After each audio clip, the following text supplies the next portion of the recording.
Yan, magandang umaga sa inyo mga boss. Ayan, Ayaw? bali may dumating dito ng motor. Nagtulak si kuya kasi tumirik daw yung motor niya. May tumirik. So, check natin kung ano yung posibleng nangyari. Yan, oh. Nakita naman natin na tumirik siya. So, check natin kung ano yung nangyari sa motor.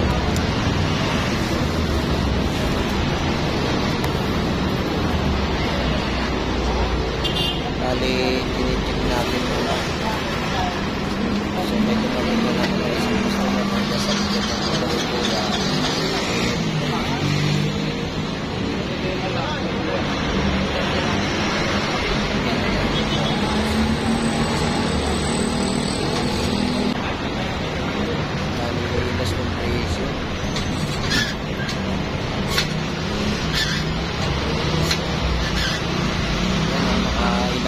Tayo pero walang reaction yung makina ni kuya.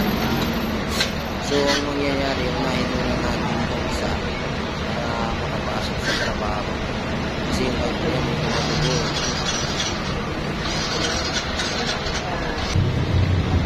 Unahin muna natin yung magtaklik.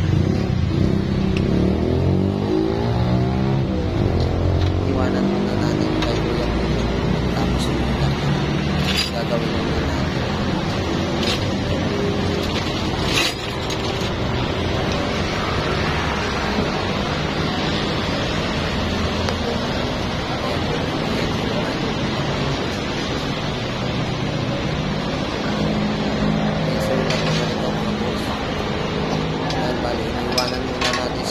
Gagawin natin para magawa natin yung pakikat yung makapasok na nangyari kasi papasok pa sa trabaho.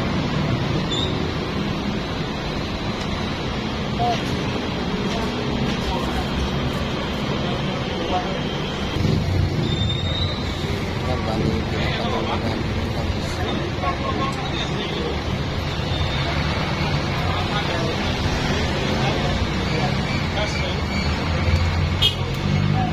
Lagi natin sinasabi sa mga customer natin na Remol talaga yung pinakamagandang langis. Yan ang ilalagay natin sa video ito. Bali 3 ko silang sasalinan ng langis ng Remol. Napakaganda talaga pag nasubukan ninyo mga boss.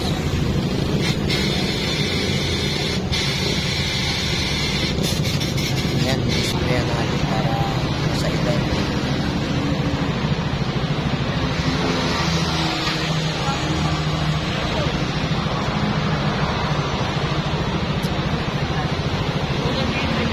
Yung umaga, marami tayong mga customer na papagawa yung mga papasok sa trabaho.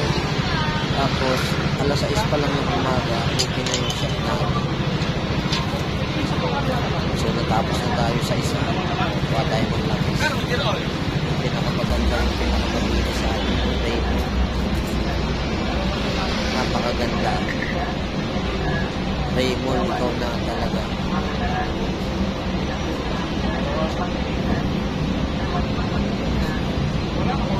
Ayan, nasalinan na natin.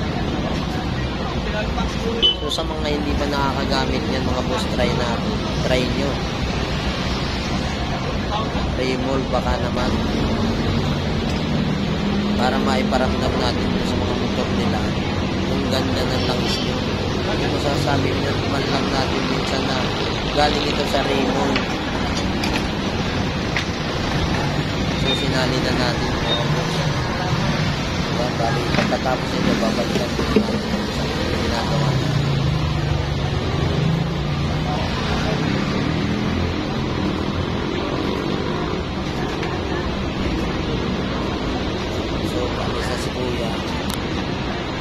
Papandarin na niya yung motor niya. Biglang direct na po? Ano yun na napadyakan ko eh. Babalikan natin yung isa natin. Okay ba lang direct mo?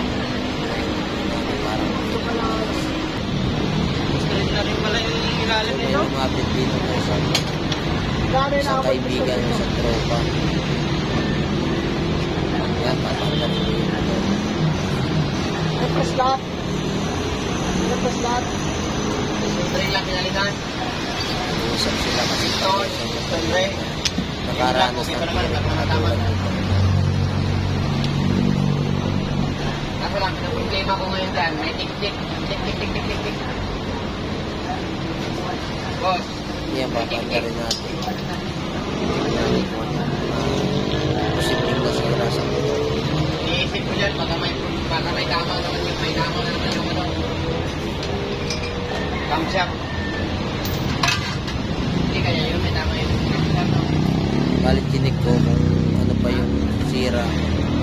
Nalaman ko na wala na rin pala siyang langis.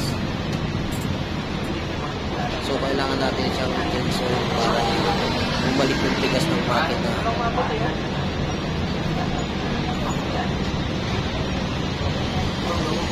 Hindi nga umabot ng baso. Hindi po umabot ng isang baso kasi langis. Ayun. Tinis-tinisin natin. Ayan. Wala na pala siyang langis. Hindi pa umabot ng isang Kaya baso. pala nag-loss compression yung makina niya. So nagpapaliwanag ang neutral pa kasi parehas din ng motor na nakaranas. Sa mga ganitong ano, liaison. Lagi nating sinasabi sa video natin na ito talaga ang sakit ng motor na to. Nag-loss compression, naubos yung langis. So sasalinan muna natin langis. Isprayan natin para masaid yung langis niya. Yan, pinapaliwanag natin sa isa. Ano yung mga posibleng dahilan na nangyari na ganito.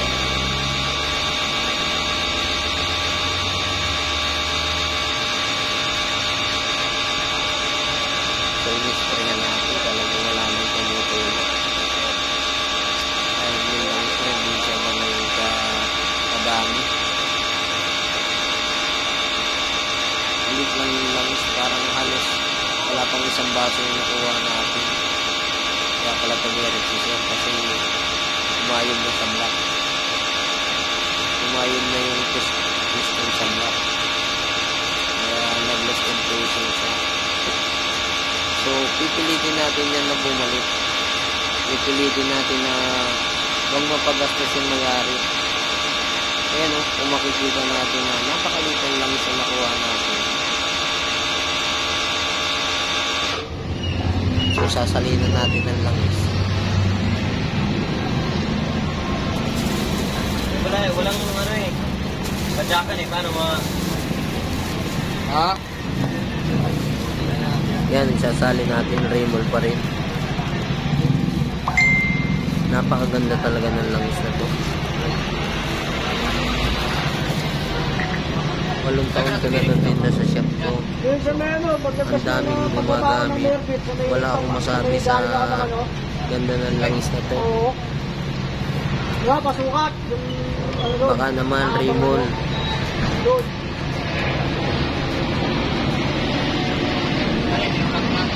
Ayun, sasalinan natin. Tulak na ako sa ano. Tapos pagkasali natin, try natin kung mapapaandar natin. Saan pa ang gawin mo yan? Saan pa ang punta mo? Hindi pa ako bulaan eh. So natapos na tayo. Subukan natin siyang paandar. Pasok ang trabaho ko dyan yan. Sa mga ano. Mga Johnson.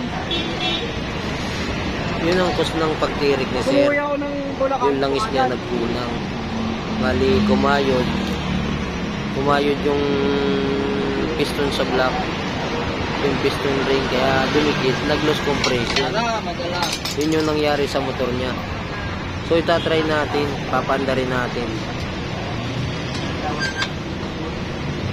Yung bali, interesan muna natin para ito yung technique na lagi kong sinasabi dun sa mga tumitirik.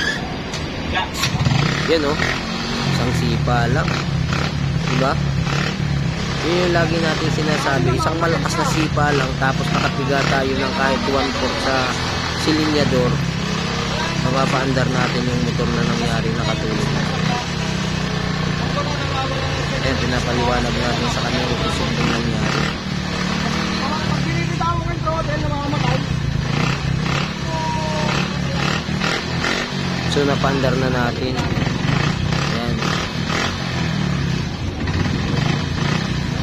Sana nakatulong sa inyo itong video na to.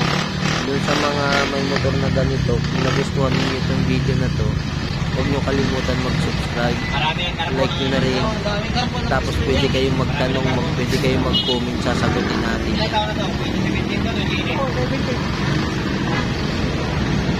So ayan, nakita naman ninyo na paandar natin. So may dumating na isang magpapatinsin na naman, iwan na naman natin ginagawa natin.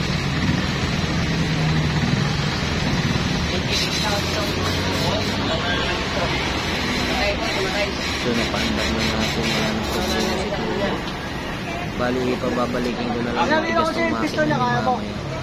Kasi yung ganito talaga na senaryo, pagka tumiri kayo, maraming proseso para mapabalik natin sa dating lakas yung makina. Kasi dumikit ang piston ring dito. Pagbusan ng pagbusan ng langis. Ubusan ng langis.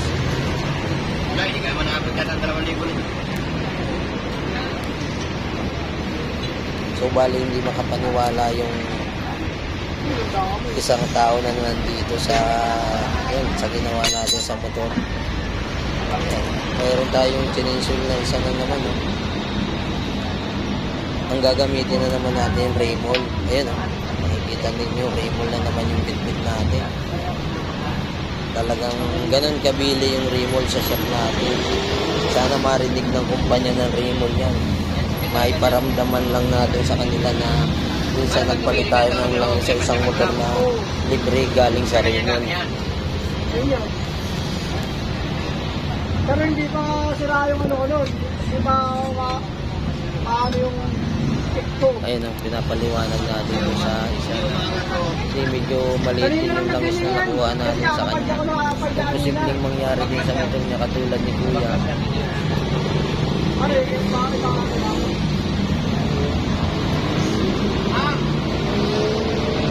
Ayan, sana may natutunan kayo dito sa video kahit konting tip lang.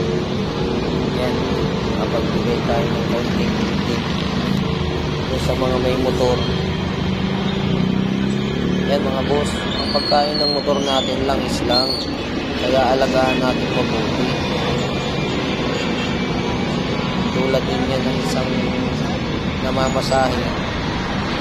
Hindi naman kayo lugi kasi yung langis lang yung papalitan natin. Sa looban ng isang buwan kalahati, alagaan natin yung motor natin kasi ito lang talaga yung pagkain niya. Yun, pinapaliwanag natin kaya kasi hindi na rin yung langis na nakuha natin. Raymol talaga, Raymol. Yung pinakandamis.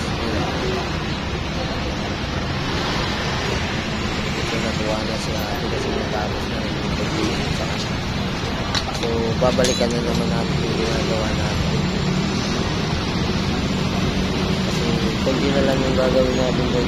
So, napaandar na natin. Babalikin na lang natin yung tigas niya.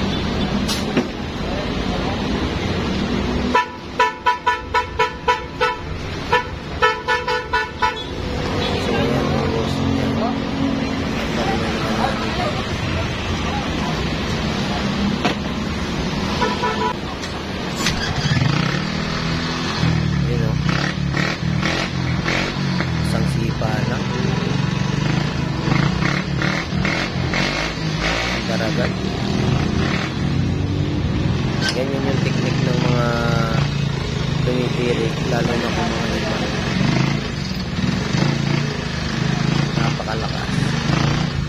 So, pinapabalik lang natin yung tigas ng makina. Kaya ginagawa natin ito din yung gagawin natin para mabalik yung tigas ng makina. Ayan, may dumating na naman ng isang customer. Ganyan tayo sa umaga. Lagi tayo sa customer natin.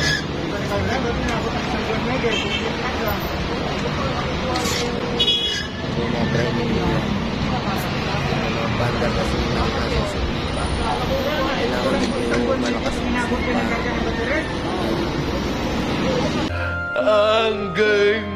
Angoy! Ang galing!